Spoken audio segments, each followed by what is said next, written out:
একটি গরিব চাষি ছিল, নাম তার রবি। প্রতিদিন সকালে উঠে সে খেতে কাজ করত, আর যা ফসল হতো কাঁধে করে হাটে নিয়ে গিয়ে বেচত। কিন্তু দিনকাল ভালো যাচ্ছিল না। রবির মনে হতো, এভাবে আর কতদিন, যদি একবার বড়লোক হতে পারতাম। হঠাৎ তার চোখে পড়ল একটা মোটা ছাগল। চারিদিকে কেউ নেই। রবির মাথায় এলো, এই ছাগলটাকে নিয়ে হাটে গেলে তার অনেক টাকা হবে। এই টাকায় গরু কিনব, ছেলেকে পড়াব, আর মালতীকে শাড়ি দেব। লোভে পড়ে রবি ছাগলটাকে সাথে নিয়ে হাঁটা দিল হাটের উদ্দেশ্যে।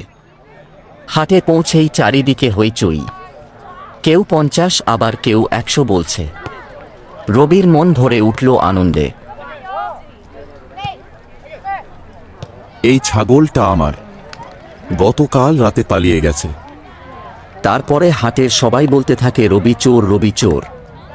বলতে বলতে গ্রামের মোড়ল চলে আসে। এক্ষুনি সিদ্ধান্ত নেওয়া যাবে না, আগে প্রমাণ চাই। সেদিন রবি কিছু পেল না, কিন্তু শিখে গেল লোভে সুখ আসে না।